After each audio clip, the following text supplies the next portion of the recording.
Well, ladies and gentlemen, thank you very much for your invitation. It's not my first time, but second time in Washington, D.C., in the mouth of the Leviathan, the belly of the beast, imperial capital. So of which I'm not really from a province. I'm from Switzerland. And however, I've been in and out of the United States almost all my life. So I'm almost at home when I travel here. Before I start my presentation, I just want to make sure that we don't get sidetracked. I'm not going to talk about the end of the world. And as we all are alive today, we know that the world didn't end in December 31st, 2012.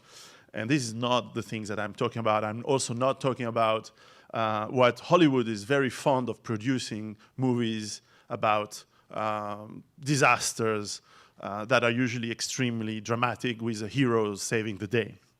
I'm trying humbly to talk to you about, most of what I'm going to talk to you today is factual. It's empiric evidence.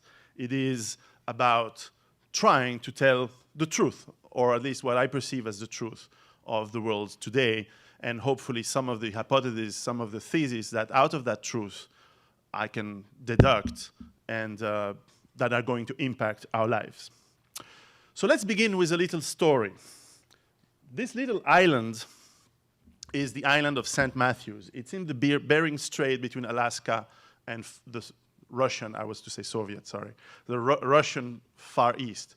And this little island, of course, it's American territory. And in the Pacific War in 1944, the Coast Guard placed on that island 29 reindeer, because clearly it was thought that if aviators or ships would be stranded on that island, it would serve as a source of food for the soldiers who would happen there. It was not needed, of course, and that population of reindeer, with no natural predators and a fairly large amount of food, of vegetables to eat, herbs to eat, grew. And that population grew at a rate of 30% per year on average. And that rate, being an exponential growth, actually reached over 6,000 units as it was tracked by the local Forest Service of Alaska. And in 1964, those 6,000 units of reindeer on that island suddenly decreased extremely fast, because on that particular year, they ran out, they've eaten all the food of the island, and it was also a very cold winter. And that population dropped to 42 units in 1965. And eventually they all died out, because out of those 42 units, there was no male.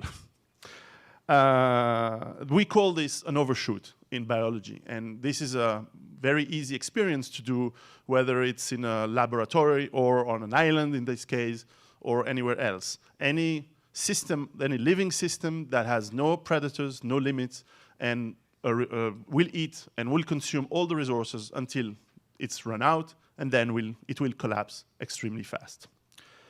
Now, this graphic, which is a typical exponential graphic, is to be compared with this one. This graphic, which should be on the front page of every newspaper, should be on the first minute of every news report every day, is, as you probably know, the evolution, the growth of the human population from 10,000 BC until now. And as you can see, the human population's growth was fairly stable and slow. We were probably half a billion on AD 0, on the year 0, and 1 billion at the time Napoleon was beaten in Waterloo 200 years ago. We're about 2 billion in 1910, and now we are 7 to, and by the end of this decade, we'll probably be 8 billion people on the Earth. Now, this is exponential growth. And we know why this has happened. We know the progress of medicine, the industrialization, the mastering of modern ways to run agriculture have brought the possibility for this incredibly fast and accelerating growth. Now, is it too many? Or is it okay to be 7 billion or soon 8 billion? The question is, are we having enough resources for food, for energy, to sustain growth and the current number of people? Well, by definition, obviously we can today because we are here. Now, all of us are here, all of us wear clothes, all of us are fed because of one very important resource today, and that resource is oil.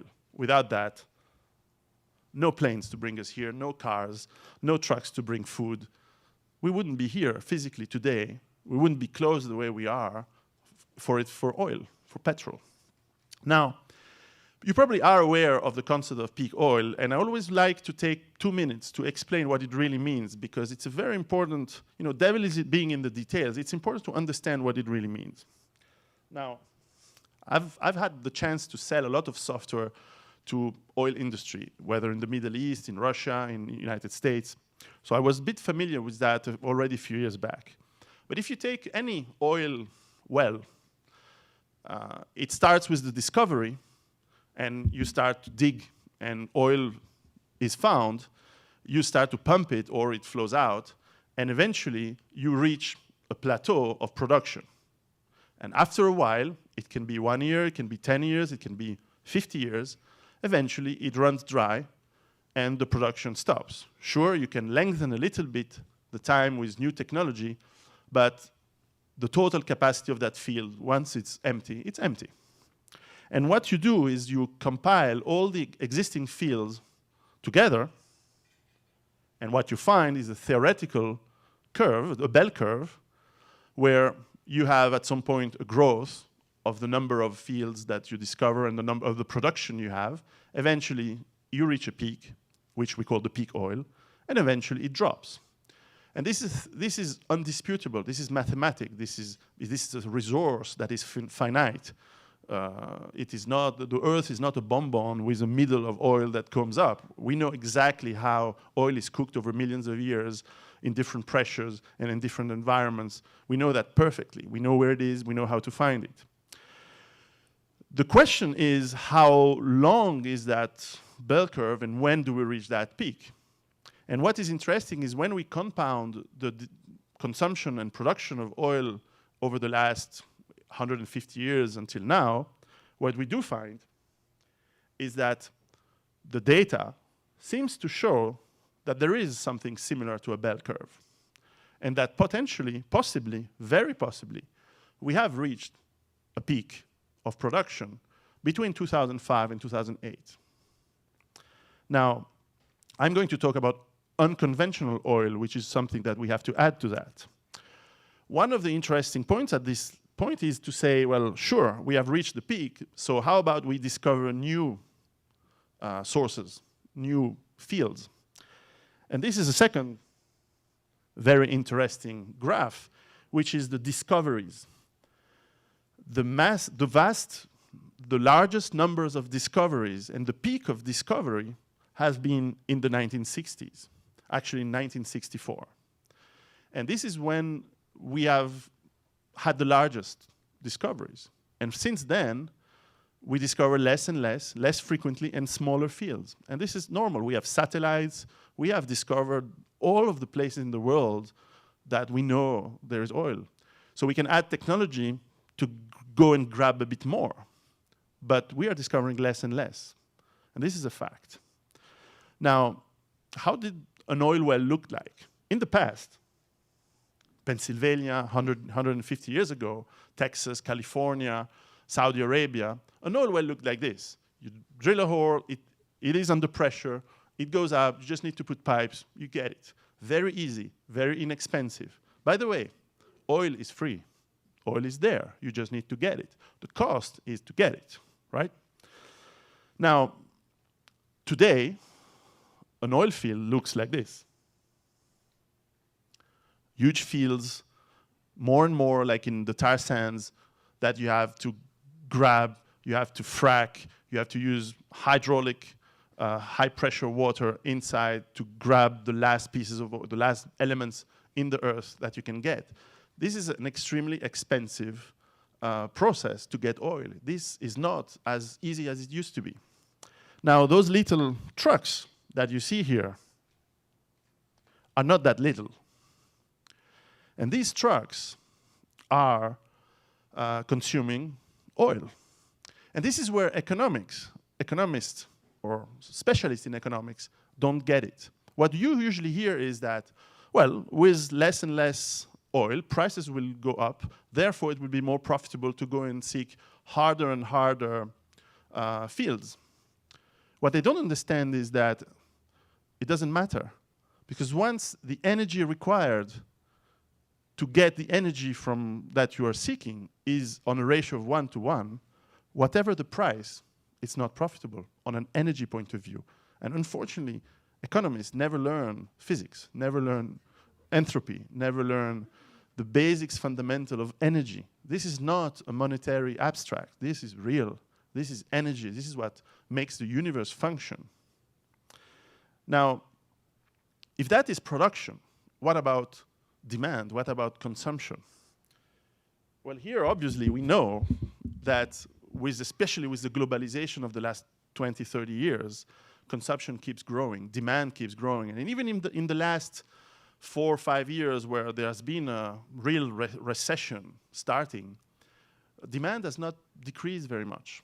In fact, it kept growing. And it keeps growing in India, in China, in Brazil, in Africa, in all these places where the economy is actually still growing. And the demand is never going to stop. It brings all this fantastic privilege that we have to fly, travel, get things from around the world. We are used to that. It's not going to be easy to withdraw from this. And the rest of the world wants it. And they want it bad. And they will fight for it. And the consequences are very important, and we'll see that. Now, that's one first concept. So we will run out of oil soon. It doesn't mean that there will be no oil. By no means it means that. We will still have, and we will still have possibly a lot. But simply it's going to be harder and harder to get.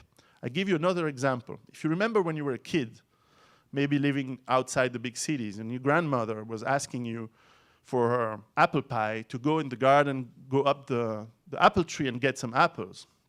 At the beginning of the season, September, like that, you would go and pick the first lowest hanging fruit to bring her.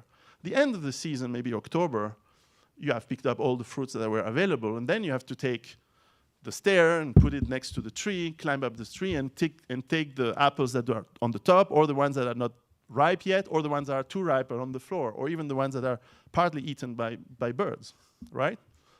I've had this experience. Now, you take a lot of risks going on that stair. You may fall, break a leg, but you don't start with that.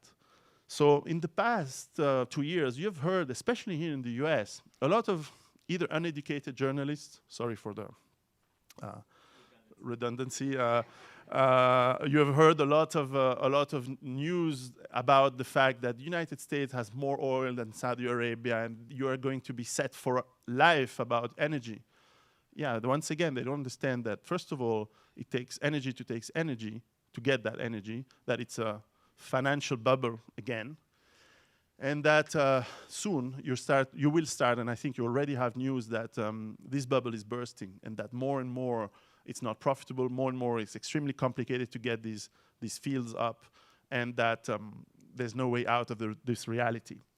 And one element that is very important is that if you take exponential growth and you have a finite resource total, well, it takes a long time until you get to the half of that total. But it takes a very short time to get to to end up the second half. So if we've been using oil for 150 years, we don't have 150 years ahead of us before we run out of it, because our consumption grows. Maybe we have 10, 15, 20. It's difficult to say. But this is going to impact us now, not 50 years from now. This is now. And it's the same for copper, zinc, bauxite, a little bit less for coal and uranium. It's the same for all other natural resources. The same phenomenon is hitting us on everything that we consume, on everything that we have. And you can check the data. I always say, and I certainly write that in my book, don't believe me, check the data, go on the internet, check different sources, make up your own mind on that. This is going to have an impact. Now, second impact of our way of life of the last 100 years, really, is that because we're more and more, and because we want to consume more and more, you know, the Chinese want to be like Europeans, Europeans want to be like Americans, and so on, the byproduct of our consumption is pollution. It's stuff that we throw away. Now, that has a considerable impact, and of course, especially, we're in the center here. And in the Western world, we are still far from where all this shit goes. And everything is piling up somewhere. And it's piling up physically in dumps, mostly in third world countries. It's piling up in the atmosphere, and therefore in our lungs. And it's going everywhere. And we're not just talking plastic bottles piled up. We're talking micropollution. We're talking chemicals that are in the atmosphere, in the soil, everywhere, that are coming back to us through the food chain. And the best way to look at it is the oceans. The other day I was reading an article about a sailor who was sailing across the oceans 40 years ago, and then for different reasons stopped doing that, and now he's back doing it. And he says, what is all this noise? His boat keeps banging every second, pieces of junk floating in the sea. We have turned our oceans into junkyards, hitting the ecosystems there. Now, if you add to that overfishing and on land deforestation, the end result is quite funny. As expected, we do find a massive drop of species. We are at the brink of an extinction of land and sea species. Now, that has an impact to us. And that collapse of ecosystems is also happening right now. It's not a pipe dream. It's not. I used to hear that in the 70s when I was a kid. Be careful. But now we're in. It has started. And in third world countries, I've traveled and I worked a lot in Africa, for example. You start to see that. You start to see vast areas that are empty because we've cut the trees. There's nothing. Yes, and people who are there move away. We'll talk about that. So we are depleting the resources that we live on, just like the reindeer on that island are, in the last year, depleting the resources they had. Now, that's about resources. Another element is food. One of the reasons we're 7 billion and counting is because we have relied on extremely industrialized food production system. And actually, I should add, distribution systems. Now, because of that industrialization of food, which is not exactly what the earth in the sense of what produces the food, actually is supposed to like, we start to see, first of all, water scarcity around the world and increasing geometrically as well. You in the United States certainly know that. In Southern California, in the Midwest, you start to have severe water problems, to the point where you are moving rivers completely to be able to irrigate and to be able to keep producing that food. It's the same in all over the world: India, Pakistan, China, Egypt. All these countries are starting to have troubles with not having enough water. And water is going to be a source of many wars in the next few years. Soil depletion as well. Soil are becoming used. If you use always the same industrial ways to get, I don't know, corn, wheat, etc., on the same soil, that soil gets destroyed. There's no more of that nutrients in the soil. There's no more of these little animals, worms, and so on that make that soil fertile. And once it's not for centuries. And okay, we move on, but that's not the way we're going to feed 7 billion and counting people. And the problem is, once you turn the soil, and we have so many examples of that around the world, into a barren, non-fertile soil, well, soon the result is famine. You say famine in English? It's starvation. And with starvation comes political turmoil, comes war, comes civil war, comes extremism. And with that, people don't want to stay in those countries. Hey, who can blame them? So they load on boats, travel across the fields from Mexico to United States, across the Mediterranean to Europe, and so on. And this is just normal. Actually, I don't blame any one of these people. I blame the system that allows that. But certainly, this is going to be a major problem, and we are just at the beginning of this. If you think you have too much immigration in the United States, in Europe, you ain't seen nothing yet. This is the beginning. Now, what this means is that it's the end of our religion today. And our religion, the religion of perpetual growth, is going to die. Just as the religion of the Roman Empire, just as all the religion of the Soviet Union died. There's no way that the religion that says that everything is going to be better forever is going to continue in a world where everything is going to stop. And when you ask politicians, which we believe sometimes they rule things, I don't believe they control anything anymore, but they always say, don't worry, growth is back, or growth is around the corner. There's never going to be growth anymore. And of course, they cook the numbers, but there's never going to be growth. How can you get growth with less and less resources? No way. Now, interesting about growth is that the only way we have been able to make growth in the last 20 years is through debt. We've indebted ourselves so that we keep consuming, but in reality, we haven't created value. We have outsourced our industries across the world into cheaper and less stringent on labor laws places. But if this is the growth of the debt of the United States government, today we are at $17 trillion of debt and counting, and there's this psychodrama every year about, oh, let's renegotiate. They will renegotiate forever until the dollar is going to be worth zero. But the debt is just astounding. It's just enormous. We don't even care anymore because the numbers are so mind-boggling that we don't even understand them on a human mind. But in fact, these 17 trillion are nothing compared to the real debt.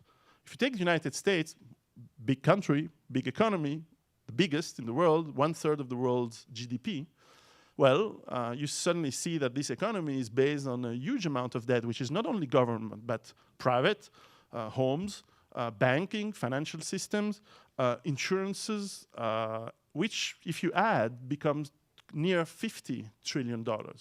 And actually, if you add to that social security and pensions, which are debt, well, you actually reach somewhere near $200 trillion.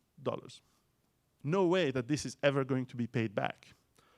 And you can already feel it in the cost of goods here in the United States. Here's a graph where you see the cost of goods from 1665 to 2010. And you see that it was fairly flat, except in periods of war, where typically there is high inflation. But suddenly you see that from the 70s, it just goes exponential as well. We have not had any growth since then. It was just a mirage. It was just borrowing money to spend so that we have the illusion of having a better life and growth, but there's nothing real behind. Oh, sure, we have internet now and little things here and there, but all of this we have to pay back. And since we will not, it's going to be a financial disaster. And we all know it's near. We all can feel it. And strangely, it's still, I must say that I put my hat off to the people who are managing this now, because I really thought that this would collapse much sooner. But I'm impressed that it keeps going and that people kind of believe in the system. Of course, there's a big military machine behind. So this is happening now, and it's happening now in Europe for sure. We are seeing this. We are feeling this in Europe. Of course, I'm in Switzerland, which is a tiny, rich island surrounded of collapsing countries. It's quite fascinating to see that. But Greece, Spain, Portugal, Italy, Ireland, France are starting to collapse. It's there. It's near. And hey, it has happened before. It happened in Weimar, Germany. It happened in Yugoslavia. It happened in Zimbabwe, where I used to live. And I was there when it happened. It was fascinating. And actually, you know, the physics of finance work the same way in Zimbabwe as they do in the United States. And soon you will have that here as well. You will have hyperinflation. I don't know if it's tomorrow morning, if it's next year, or if it's in 5 or 10 years from now. But this is inevitable. It will happen. So we have to get ready. What's also interesting is that in history, every time there is a particular financial crisis, like in France in the 1770s and 80s, it leads to social turmoil, we could call that a revolution, or war, which followed the revolution, like 20 years of war with Napoleon after the French Revolution. After the financial crisis of 1907, 1914. Now, of course, this is not the only cause, but it definitely creates the environment where big wars are possible, and not only possible, probably are welcomed by whoever rules, because it certainly shifts opinion and focus on something else than the collapsing economy. And of course, we all know 1929 directly leads to World War II. And throughout history of mankind, men have fought for resources, for land, territory, and for reproduction. And when resources are becoming scarce, we will fight for those resources. And in fact, remember what I showed, the peak of oil discoveries was in 1964. And actually the peak of American oil was in 1971 or 72, I can't remember. Guess what happened then? America shifted its foreign policy, not just against Soviet Union and Latin America, but to the Middle East. Before 1973, and the Carter Doctrine with the creation of the Rapid Deployment Force for the Middle East was a sideshow. There was Saudi Arabia was in America's team, but not so much really. And since then, the focus was on the Middle East, controlling the resources of oil. And of course, you know that we've collectively intervened in Iraq, in Libya, and Syria through Iran, Iran through Syria, I mean, not Sri Lanka, not Zimbabwe, right? We go where oil is. Now, of course, Afghanistan is different. It has the largest resources of lithium in the world. Now, these resources are also important because our world relies on real-time, just-in-time, extremely sophisticated distribution systems. Our cities especially rely on a very sophisticated and complicated system to feed us, to bring us water in the tap, electricity, utilities, and so on. That is all dependent on a stable economy, on stable social system, and on an energy flow that is very inexpensive and constant. Remove all that, and you have a big mess. Think about the cities we live in without running water, without electricity. We are not used to live like in Nigeria, in Lagos. I've been in this place, I lived in these places. When electricity runs out, you're used to it. We're not. When water is not on the tap, you're used to it. Here, no one is in the West. So the question is, are our leaders aware? Do they care? Do they even have the data to base decisions on? Are they even taking decisions on? Last time I watched TV was in 2005. So you can imagine, I've never heard Obama speak ever. How great that is. I've never heard, I've been cut out, I've been cutting myself away from all this chatter, all this noise, because it's just poison for your brain, but also it's illusion, constantly. Tomorrow will be better, vote for me. And there is all this game from the media to stir up stuff and all that. All this doesn't matter anymore. It's gone. We are going to go through such a deep disaster that all of this doesn't matter anymore. I couldn't resist to put a picture of, I'm not French, so I shouldn't make fun of some of the leaders of the world.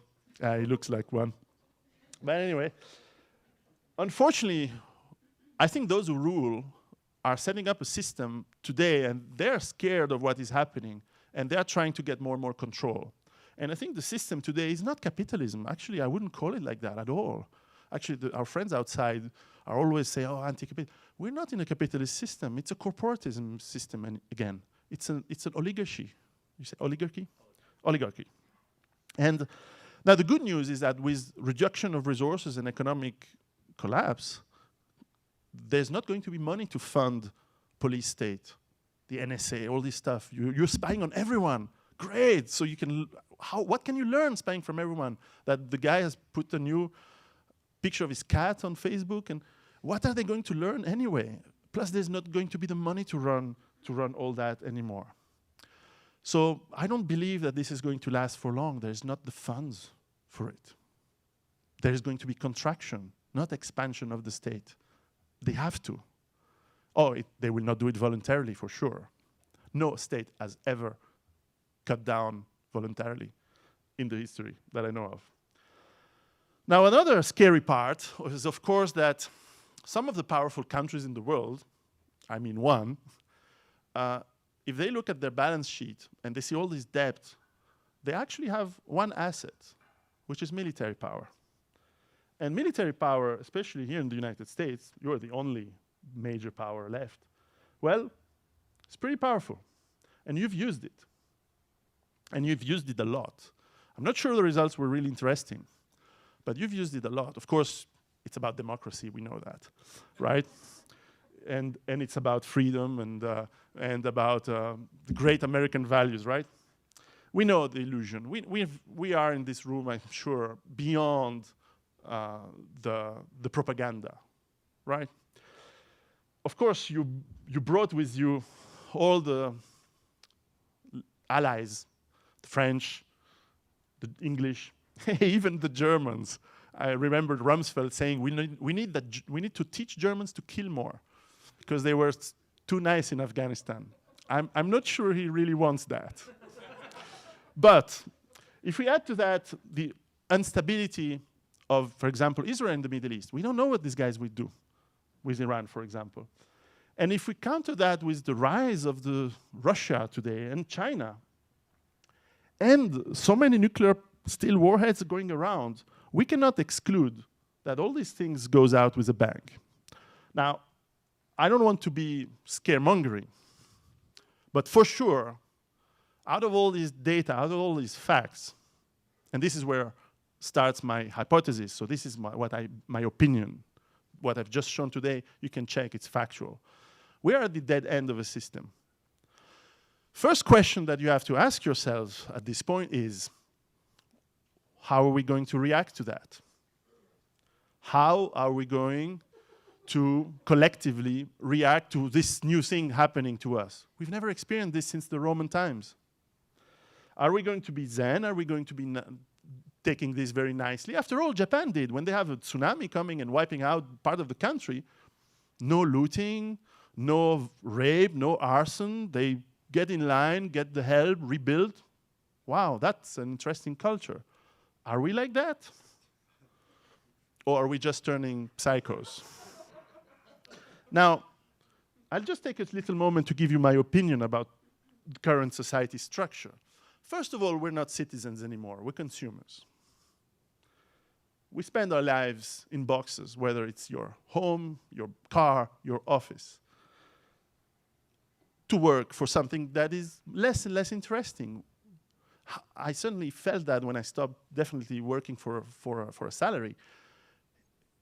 We men, humans, are made to do great things, not sitting in a cubicle, doing some spreadsheet shit for some company where we don't know the owners. There's a reason we got into that, just for consuming stuff to please, to show off to our neighbors. Makes no sense.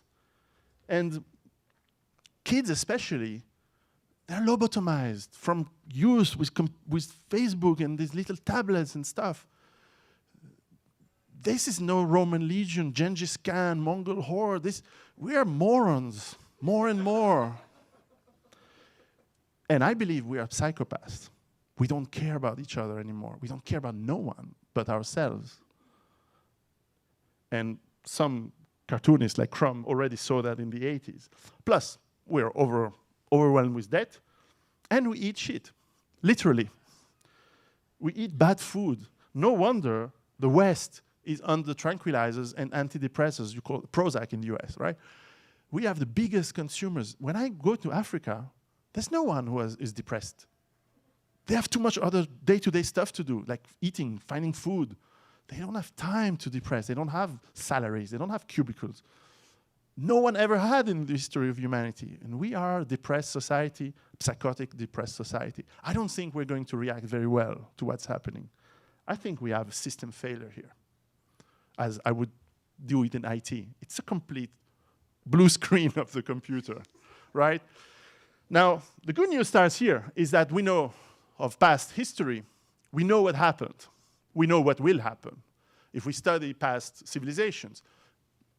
Easter Island civilization, completely destroyed, completely gone. What's interesting is, at the end, one of the typical insults that people would tell each other was, "I still have meat from your mother in my teeth." That was an insult from people living and I think they meant it literally.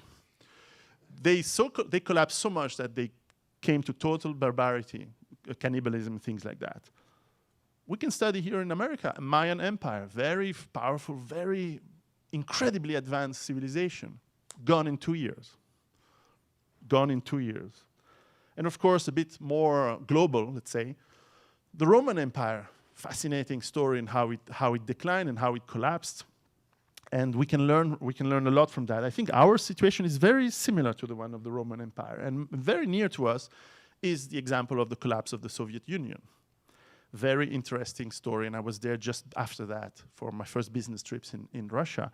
And very interesting to study how Russia went through that time.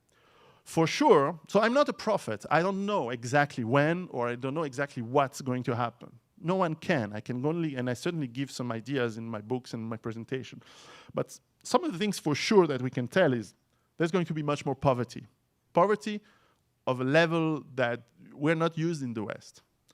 Certainly the state will withdraw a lot of its welfare, and we'll have more and more people left stranded on their own.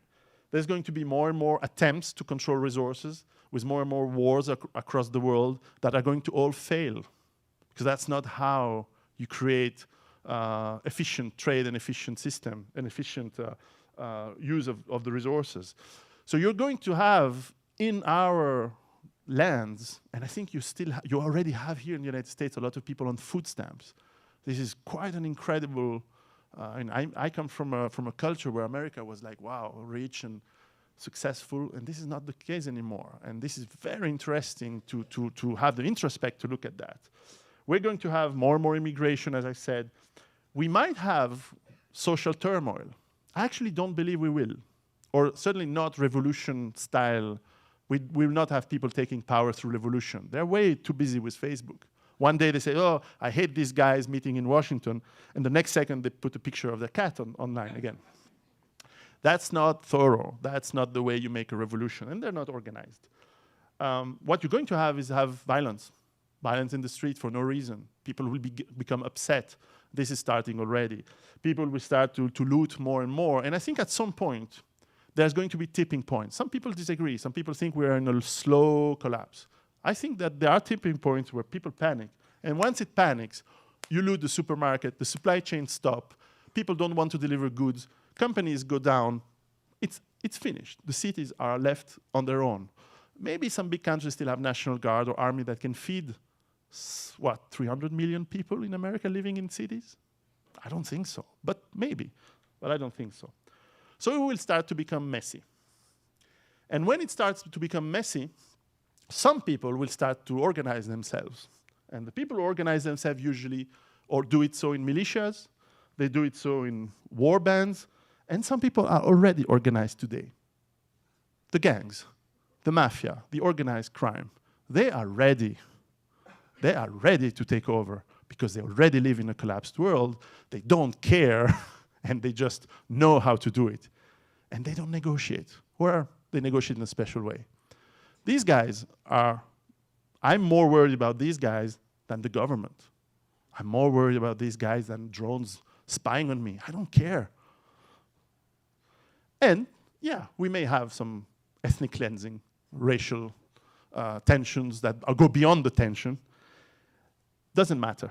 In the end, what we're going to have is we're going to rediscover the way of life for the last 10,000 years, which is that if you're not organized, you quickly go down into spoiled water, no food, illness, death. Roughly, it works this way.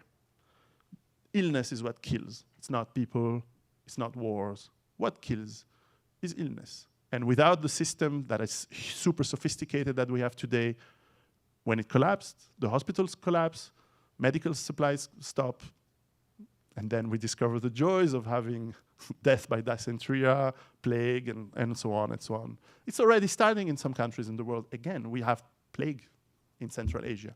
We have, what's the one with dirty water in Latin America and Africa coming back again. So the second decision or second question you have to ask is, what do you as individuals are going to do about it? And what I suggest, but you do what you want, is that we try to survive. And the concept that we came out with is this concept of sustainable autonomous base. The idea is that survive is not about getting yourself in your flat or in your house or in your bunker for 2 weeks and waiting for people to kill each other. That's not the point. It has to be sustainable. Because sustainability over time actually means that you can hold a long time. But it has to be autonomous. Because sustainable cannot be existing if it's not autonomous. Autonomous meaning that you can cover your needs. And it has to be a base, because I don't believe you can be moving around in a world in turmoil. You will have to root yourself culturally, physically, into some tradition, into some, maybe you have to create that tradition again, but you have to root that yourself. And this will give an environment of safety. Safety will be needed. This will give you an environment of the possibility to survive. Now, what does it look like? It can look like your house. It can be like less interesting, your suburban house.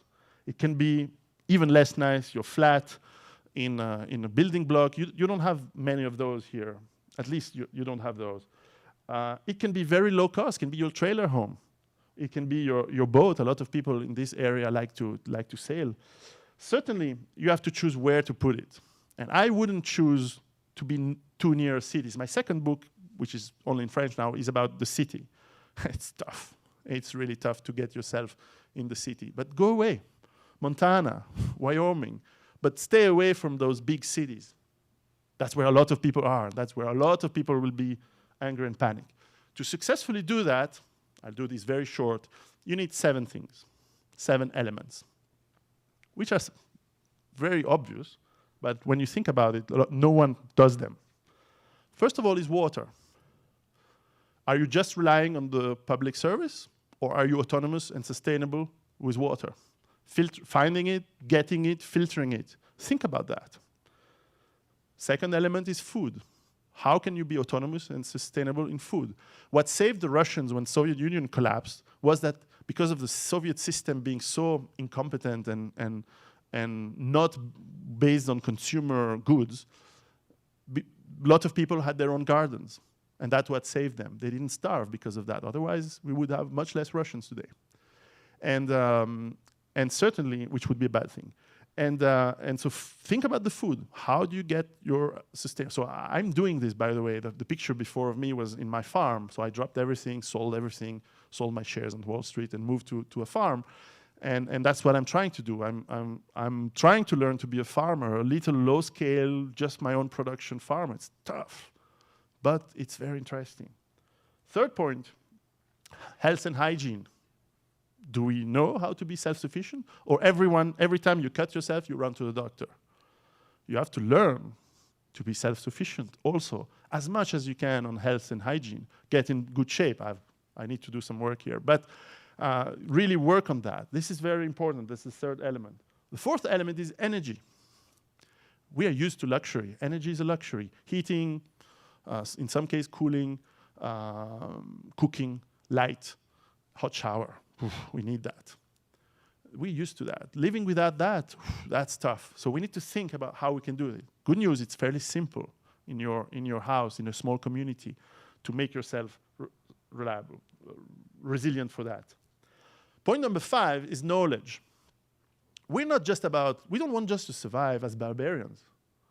We want to keep the best from our civilizations. And certainly, and that's what our friends outside don't like. But the West has created some incredible civilization, and many times. Rome, the Middle Age were great, the Renaissance, industrial era had some great things. I'm the one who believe that the best civilization we've ever had was Germany 1910, but that's my belief. But even the American civilization, we owe a lot, we Europeans owe a lot to you guys. And we have to keep what's good at that, keep the books, keep the knowledge, keep to bring to our children and grandchildren the best of our civilization. And why not even the best of others? I'm not against other civilizations at all. There are great things in China, there are great things in Africa. We can learn a lot from others, and we have the luxury to do that now. But in the end, it's our responsibility to keep that knowledge for future generations. 6th point is defense. This is something I'll talk to you about. Being Swiss, we're very strong on that. But definitely defend yourself, whether as a person, as a group, is going to be paramount. And we need to learn to do that. In the US, you are pretty advanced as well on this element, much more than in Europe, for example. And the last element is the social link, the social connections with your community that you need to build or strengthen. Without those, you cannot make it alone. You need to rebuild what our ancestors knew for sure. They were living in tribes, and the nation is a big tribe. But certainly, homogeneity is important, is a plus. Trust, mutual interest is a plus. All those things we are losing very fast. And the rural communities are still having some of that. But in the city, this is gone. So we have to work to rebuild that. And I'll take a very, very short, and I'm going to conclude, example on what we do in Switzerland. As you may know, Switzerland is very close in the structure of the government as the United States. We are a confederation of independent states that are together. And of course, we call that Switzerland, but it's a confederation of Switzerland. And we have one of the, among many concepts that make us unique, such as direct democracy, the ability to suggest laws, to impose laws to government, is that we have an army based on militia, where every citizen theoretically is supposed to go to the army and keep being in the army for all his life, really. And we have our weapons at home, and we have everything at home ready to be mobilized in a minute, in a few hours. We like the concept of the Minuteman from the frontier of the American Revolution and the American War of Independence. This is fundamental, I believe, to create a community, because once you have the ability to defend yourself as a community, you fear no one. You don't fear the thief, you don't fear the government anymore, and the government deals with you. And you don't feel these gangs, because suddenly you have a force. And all human relations are based on rapport de force, on strengths. You respect strengths, and you respect force, and wisdom. But wisdom without the big stick behind doesn't work. So you also need to recreate the village. And if you cannot live in rural areas where it's easier, well, you have to do it in your neighborhood. You have to do it in the town you live. You have to work really hard. It's the hardest part. And recreate the links, the bonds that are human, that make us happy. Humans, we as monkeys, evolved monkeys, we need the tribe. We need to be together. We need to be with people we appreciate, and we don't need to love. Doesn't matter, but we don't, each other, I mean. But we don't need to go as much, but at least we need to be part of something. And we have to start from the small one. Forget going to the stars and Mars. Start with your own little community. There's still some of that, and we are rediscovering that. Last thing is, you have to disintoxicate yourself from the world. You have to make cessation. First in your mind, and maybe later physically. But certainly now you have to start in your mind to get away from this toxic system that lives. I'm not saying throw away your fridge or car. I'm not a crazy environmentalist. We have to do things step by step. And there will be a moment where we'll not be able to use cars, probably. But that's in the future. But right now, get rid of your TV. Oh, yes.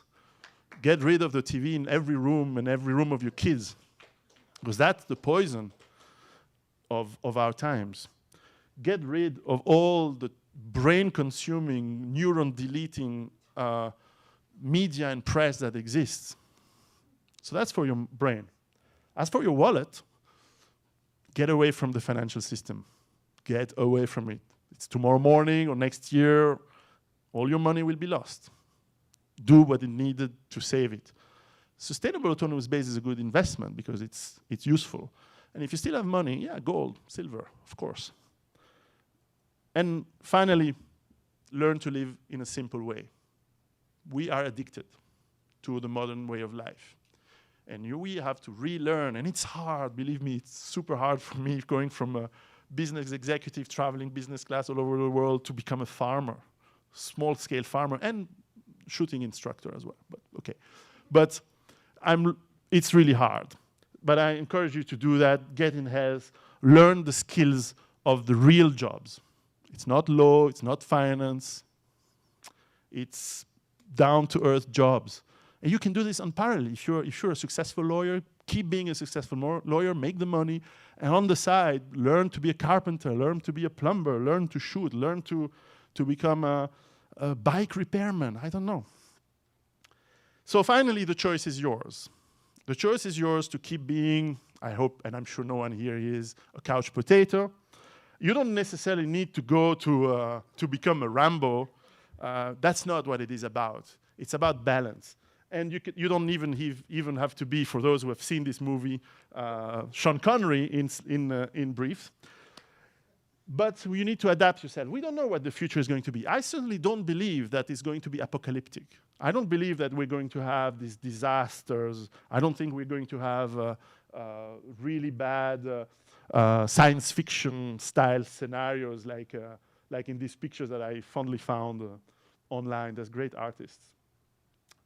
What I believe is that if we survive those difficult times, and it can be a few years, it can be a decade, could be multi-generational, but eventually we fall on our feet. And if we fall on our feet and we have autonomy and we have sustainability, we discover again that we can be free men. We're not free today. We are not. We can be free men, masters of our own destiny. We can rebuild the world on our image, whether it's a genetic image. Hey, the survivors will reproduce themselves, the dead don't.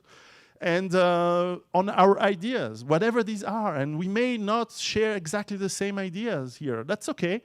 And we may not share ideas with others, but I believe that through the turmoil, we will forge new identity. And this is very important, identity. We will forge, and it's going to be through blood and sweat, unfortunately, but we will forge that new common identity that will make us, again, a people.